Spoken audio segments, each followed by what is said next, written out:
Yes बच्चों, आज हम अपनी अगली एक्सरसाइज 15.4 एक्सरसाइज कर रहे हैं। 15.3 जैसी है, जैसे दो चीज़ों के आने की प्रोबेबिलिटी निकालनी हो इंडिपेंडेंट में, तो यहाँ पर इंडिपेंडेंट इवेंट की बजाय इंडिपेंडेंट एक्सपेरिमेंट ही होंगे, यानी कि अलग अलग एक्सपेरिमेंट ही होंगे। जैसे एक बंदा दो अलग अलग जॉब के लिए इंटरव्यू दे रहा है, या दो बंदे अलग अलग जॉब के लिए जो इंटरव्यू दे रहे हैं, तो वो वहाँ पर दोनों बंदे ही अलग अलग हैं, उन दोनों की जॉब भी अलग अलग है, तो दोनों के लिए अलग अलग इंडिपेंडेंट एक्सपेरिमेंट हो गए। तो वो दोनों के लिए इंटरसेक्शन की probability P A into P B, यानी कि थर्ड एक्सरसाइज जैसी है। पर यहाँ पर एक चीज़ और नोट करने वाली है, if A and B are independent हो, वैसे हमने थर्ड एक्सरसाइज में भी पढ़ लिया, अगर ए और बी इंडिपेंडेंट हो तो उनके नॉट नॉट भी इंडिपेंडेंट ही होते हैं, यानी कि P A not into P B not, P A not intersection B भी, यानी कि एक का आना और दूसरे का ना आना, तो ये भी इंडिपेंडेंट होते हैं। और अगर P A intersection B not, ये भी इंडिपेंडेंट होते हैं। ठीक है ना। तो हमारी एक्सरसाइज के अंदर ऐसे पैटर्न आपके आने वाले हैं, इसलिए मैंने पहले ही बेसिक बता दिया आपको। तो फर्स्ट क्वेश्चन से स्टार्ट करें। A man and his wife appear for interview for two post, the probability of husband selection. Husband के सिलेक्शन होने को पहले तो आप मान लो भी ए, और वाइफ के सिलेक्शन होने के लिए मान लो भी आपने उसका नाम इवेंट रख दिया पी। तो हस्बैंड के सिलेक्शन होने की प्रोबेबिलिटी दे रखी है 1/7, और वाइफ के सिलेक्शन होने की प्रोबेबिलिटी दे रखी है 1/5, ना होने की 6/7, उसके भी ना होने की 4/5। कारण अभी पता चल जाएगा, सम पढ़ेंगे ना, तो उसके अंदर आपको डिमांड है what is the probability that both them will be select. पहले पार्ट में तो ये निकालना है कि दोनों ही सिलेक्ट होने चाहिए, दोनों सिलेक्ट होना यानी कि पी ए इंटरसेक्शन बी। इसको आप पी ए बी भी पढ़ सकते हो, इंटरसेक्शन का साइन नहीं भी लिखोगे तो इसका मतलब चाहे ऐसे लिख लो चाहे ऐसे लिख लो, एक ही बात है। तो इंडिपेंडेंट का मतलब तो फिर P A into P B होता है, तो पापा ये पी ए बी का मतलब हो गया P A into P B. तो पी ए यानी कि दोनों सेलेक्ट होने चाहिए, उसने ये निकालने को कहा था 1/35। दूसरे पार्ट में कहता है कि only one of them select, only one of them select. तो इस एक ही क्वेश्चन के अंदर आपके एक्सरसाइज का सारी का काम हो जाना है, देखना, क्योंकि सभी क्वेश्चन लगभग ऐसी ही चीज़ें पूछी हुई हैं भी, या तो दोनों सेलेक्ट होने चाहिए या ओनली वन ऑफ देम। जब only one of them select करने को कह दिया, यानी कि ए सिलेक्ट होना चाहिए बी नहीं, या फिर ए नहीं तो बी, या इंटरसेक्शन का निशान लगाओ चाहे ना लगाओ, एक ही बात है। ठीक है। तो फॉर्मूला वही रहेगा, क्या, P A into P B not, वो ऊपर पहले ही बता दिया मैंने, ये देखो। ठीक है। और प्लस या का मतलब प्लस होता है ना, P A not into P B, बस। ओनली वन ऑफ देम का मतलब एक ही सिलेक्ट होना चाहिए, या तो ए, जब ए सिलेक्ट हो गया तो बी नहीं होना चाहिए, या बी सिलेक्ट हो गया तो ए नहीं। तो दोनों का मतलब दोनों का मल्टीप्लाई। पी ए आपके पास ऊपर 1/7 पड़ा ही है, पी बी नोट वो आपके पास पड़ा है 4/5, पी ए नोट वो आपके पास पड़ा है 6/7, पी बी वो आपके पास पड़ा है 1/5। सॉल्व कर लो, आंसर आ जाएगा। ठीक है। फिर वो कह रहे हैं none of them select, none of them दोनों ही सिलेक्ट नहीं होनी चाहिए, नन ऑफ देम सिलेक्ट मतलब दोनों ही नहीं, नन ऑफ देम, ना तो ए सिलेक्ट होना चाहिए और ना ही बी, बस। ये भी हमने ऊपर निकाल रखा है, P A not into P B note.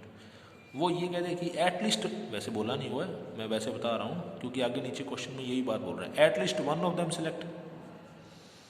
At least one of them का मतलब भी एक सिलेक्ट होना चाहिए, या तो ए सिलेक्ट होना चाहिए या बी सिलेक्ट होना चाहिए या दोनों ही सिलेक्ट होने चाहिए।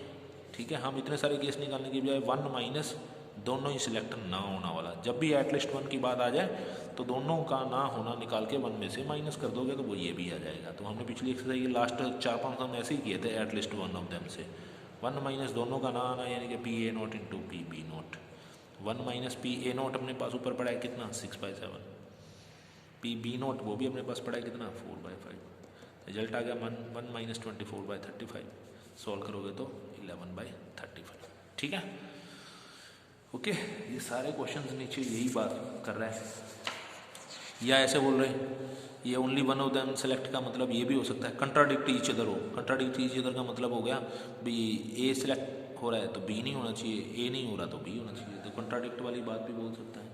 ठीक है ना। तो ऐसा 3-3 लोगों के लिए भी आ जाता है सम, जैसे कि सम नंबर फर्स्ट में 3-3 के लिए आ गया, the probability of hitting a target by 3 marksman are 1/2, 1/3 और 1/4, यानी कि सम नंबर 5 3% है उनके मार्क्समैन के टारगेट को हिट करने के लिए प्रोबेबिलिटी रखी है, पी ए की 1/2 है, पी बी की 1/3 है और पी सी की 1/4 है। तीनों की नोट भी निकाल लो, 1/2 पी बी नोट वो 2/3 हो जाएगा, पी सी नोट वो 3/4 हो जाएगा। वो कह रहा है कि only one of them will hit the target, probability निकालनी है, ओनली वन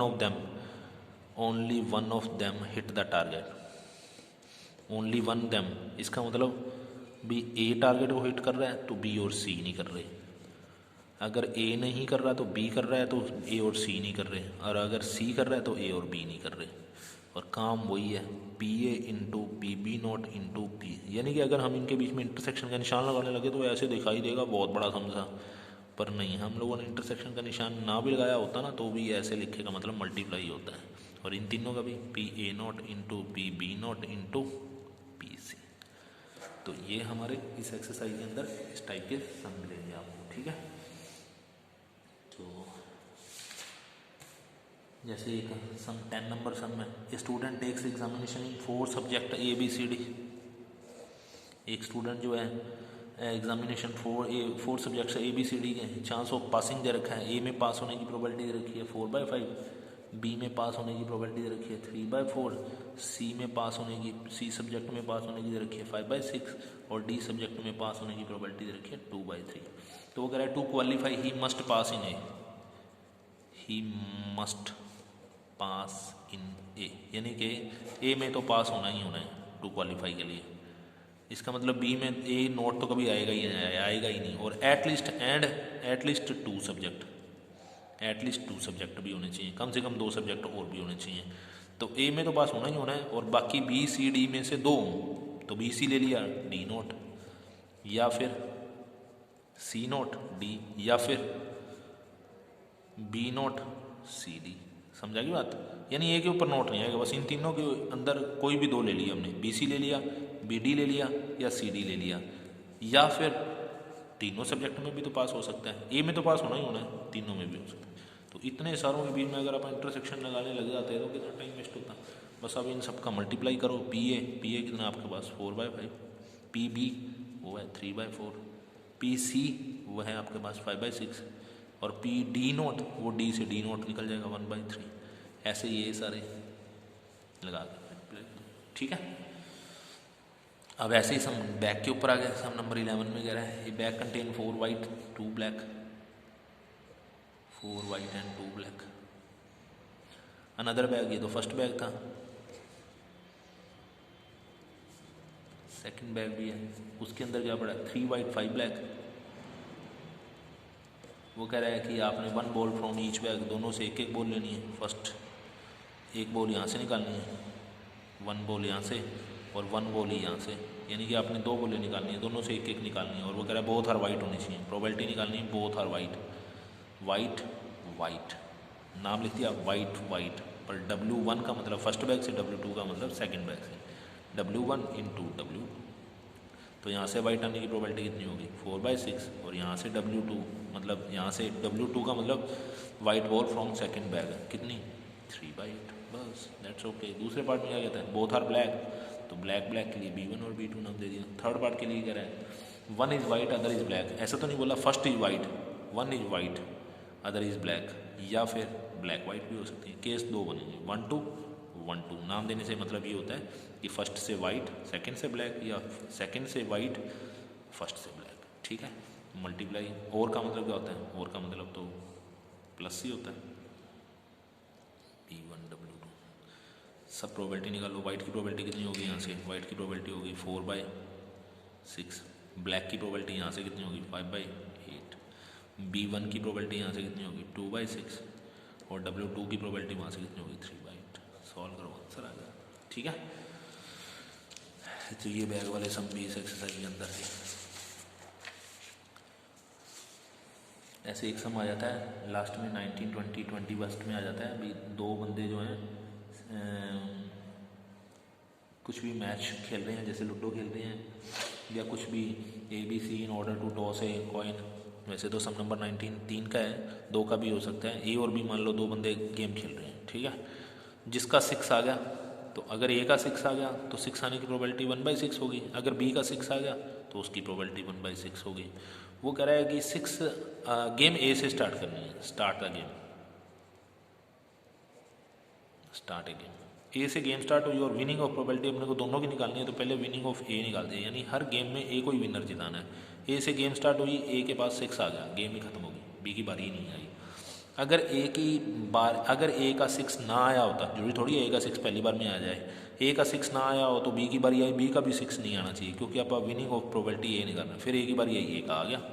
या फिर अगर ए का उस टाइम ना आया होता, तो यहाँ पे लिख के दिखाऊंगा, ए का नोट, बी का नोट, मान लो ए तीसरे अपनी बारी में दूसरे नंबर वाली बारी में नहीं आता, फिर बी की बारी आती, उसका भी नहीं आना चाहिए, फिर ए की बारी आई, उसका आ गया।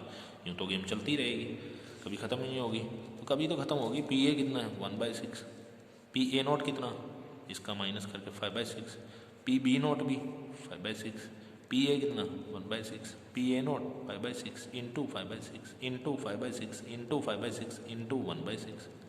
तो आपने देखा 1/6 कॉमन आ रहा है, 1/6 कॉमन ले लिया, यहाँ बच गया 1, यहाँ बच गया 5/6 का स्क्वायर, यहाँ बच गया 5/6 की पावर 4, चलते चलते अप टू इन्फिनिटी, यानी this is GP series. GP series में क्या होगा, जीपी सीरीज का एस इन्फिनिटी का फॉर्मूला लगाएंगे, एस इन्फिनिटी का फॉर्मूला a/1 माइनस आर होता है, ठीक है, जिसमें ए कौन होती है फर्स्ट टर्म जो कि 1 है, आर कौन है second term divide by first term 5/6 का स्क्वायर डिवाइड बाय 1 यानी कि 25/36। ए और आर पता चल गए, एस इन्फिनिटी के फॉर्मूले के अंदर पुट कर दो, बार 1/6 बैठा ही रहेगा। ए की वैल्यू कितनी है 1, आर की वैल्यू कितनी है 25/36, एलसीएम ले लो, 36 में से कितना आएगा 11/36, ये 36 से नीचे से ऊपर यहाँ पे काट के फिर ऊपर भेज दोगे तो 6/11। ये किसकी प्रोबेबिलिटी आ गई, विनिंग ऑफ ए आ गई। गेम बंदे दो ही खेल रहे हैं, अगर ए की विनिंग की प्रोबेबिलिटी 6/11 है तो विनिंग ऑफ बी कितनी होगी 1 माइनस विनिंग ऑफ ए 5/11, ठीक है। तो विनिंग ऑफ बी निकालने के लिए ये काम था। ऐसे बंदे 3 भी गेम खेल सकते हैं, ए की बारी आई, ए का विनर हो गया, ए की बारी में नहीं आता तो बी भी नहीं आना चाहिए, तो सी भी नहीं आना चाहिए, फिर ए की बारी आ गई उसमें आ जाएगा। ऐसे बी के लिए भी निकालना होता है और सी के लिए भी निकालना होता है, ठीक है। तो ये एक्सरसाइज आपकी इसमें ख़त्म हो जाती है।